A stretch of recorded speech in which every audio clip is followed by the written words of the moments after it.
All right, welcome to the studio. Step on into the booth, grab those headphones, and let's get right to work. Consider this explainer your personal one-on-one masterclass on taking a track from a raw, kind of chaotic brainstorm all the way to a polished, chart-ready final draft. You know, as a producer, I see incredibly talented artists come through these doors every single day. But here's the reality. Raw talent only gets you so far. To craft an undeniable hit, you need structure, you need technique, and honestly, you really need to understand the psychology of your listener. So today, we're going to break down exactly how you build a hit record piece by piece, using proven techniques from top rap coaches and industry standards. Okay, so before you even think about laying down a single bar or even picking out a beat, I need you to ask yourself one absolutely critical question. What is this song really saying? This is step one. So many unfinished tracks just completely fail simply because the artist didn't start with a clear intention. Is your track deeply personal? Is it a high-energy club anthem? Is it reflective? Can you literally summarize the entire idea in one single clear sentence? That clear intention is the absolute foundation of any hit record. Think about it. If you don't know what you're trying to say, your listener definitely won't either. Okay, let's dive into this. Here is our studio checklist. We start by defining our message. Then we choose a structure to support it. Next up, we brainstorm the raw material, build out our hook, and finally, we write those verses. This roadmap right here, this is exactly how the pros turn a totally blank page into a masterpiece. Let's look a bit closer at step 2, structure. Now, you don't have to follow some rigid, boring industry template, but you absolutely have to tailor your structural blueprint to your specific subgenre. For instance, if you're writing a really complex storytelling rap, you're going to want a structure like verse, hook, bridge, hook. That bridge provides essential emotional contrast and really lets the track evolve. But what if you're making a modern trap banger? Well, you might just ditch the bridge entirely and focus heavily on hypnotic, driving repetition. You've got to pick the structure that perfectly matches the energy and the purpose of your track. All right, now we arrive at the absolute centerpiece of the track, the hook. This is the emotional and musical anchor of your song. It's the part that gets stuck in people's heads long after the beat fades out. To make a hook truly undeniable, we rely on 5 essential studio techniques. 1. Create contrast. 2. Use melody. And hey, even if you aren't a singer, you can still be melodic. 3. Keep the messaging slightly vague and open-ended so more people can project their own lives onto it. 4. Strategically use ad-libs like vocal ornaments to fill in those empty spaces. And 5. Master the art of repetition. Let's break a couple of these down.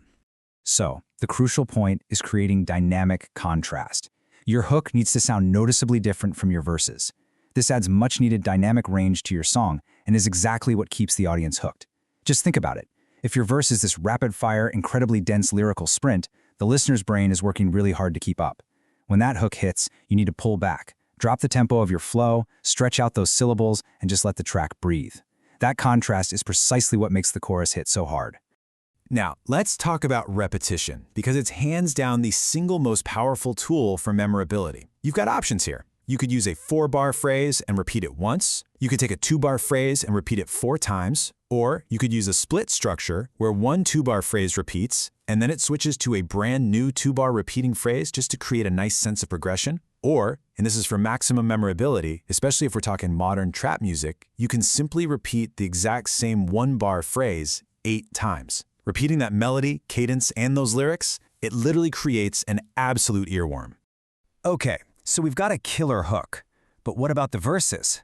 We've all heard those songs where the beat is absolute fire. The hook is crazy catchy, but then as soon as the verse starts, the energy just completely dies. So why do some verses fall entirely flat while others become legendary?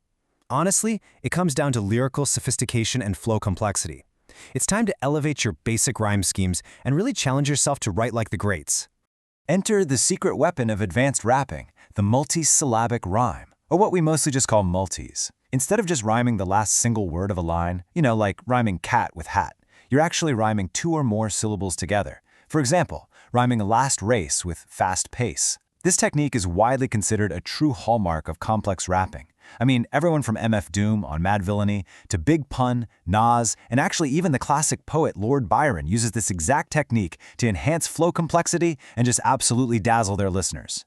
Now, beyond multis, you really need to utilize internal rhymes. An internal rhyme is when you rhyme at least 2 words within a single bar, but you consciously don't carry those exact same rhyming words into the following bar. Why to do this? Well, it breaks up those predictable, boring patterns and adds this highly musical, bouncing rhythm to your verse. It subtly shows the listener that you have total, complete control over the entire rhythm of the bar, not just the word at the very end of the sentence. And this brilliantly illustrates the difference between amateur and pro. Think of your rhyme schemes like building blocks. If your rhymes are just landing in random, chaotic locations across odd-numbered bars, like bars 3, 5, or 7, it's going to feel incomplete and unsteady to the ear. But when you actively track your rhymes to land on even numbers, like 2, 4, 6, or 8 bars, you build a really solid structure. When you track where those rhymes are landing and keep them even, your verse is going to lock perfectly into the beat and sound infinitely better. But hey, in rap, there are no strict rules, right? Only techniques. So once you master that even bar rule, you can start breaking it. Here's a high-level studio magic trick for you. Create a standard 4-bar rhyme scheme, but right on the 3rd bar, completely break that scheme by introducing a brand new internal rhyme. Your listener's brain will intellectually think you're starting a brand new rhyme scheme, but then, boom, on the 4th bar, you brilliantly resolve it by bringing back that original rhyme. You completely surprise them on bar 3, and then give them this massive psychological payoff on bar 4. It is deeply, deeply satisfying to hear. Now, as you start layering all these complex rhyme schemes, I want you to keep this quote front and center in your mind. The beat is your partner, not your background. A well-written verse always needs room to breathe. Literally, one of the biggest rookie mistakes I see in the studio is an artist trying to cram way too many words into a single bar. Do not overcrowd the instrumental. Use your dynamics. Let some lines land super hard and let others just slip in gently. Staying on beat and intentionally leaving space is vital for a professional flow. All right, we're into the final polish phase now, editing. You know, the best songs are rewritten, not just written. I need you to read your lyrics out loud, slowly, and just ruthlessly cut any line that doesn't add value. Ask yourself, does this line actually support the core theme we established way back in step 1? Does it move the story or the emotion forward? And crucially, does it sound natural? Like, would I actually say this in real life? If a line feels forced just for the sake of landing a rhyme, do yourself a favor and cut it. Let's move to and see how this builds in the booth. Our strict studio rule is to always record a rough demo early. Don't wait around for the perfect magical moment or for your finalized lyrics to hit the mic. Testing your draft in real time exposes the truth of the track. What looks absolutely amazing on paper might literally be impossible to rap without running out of air.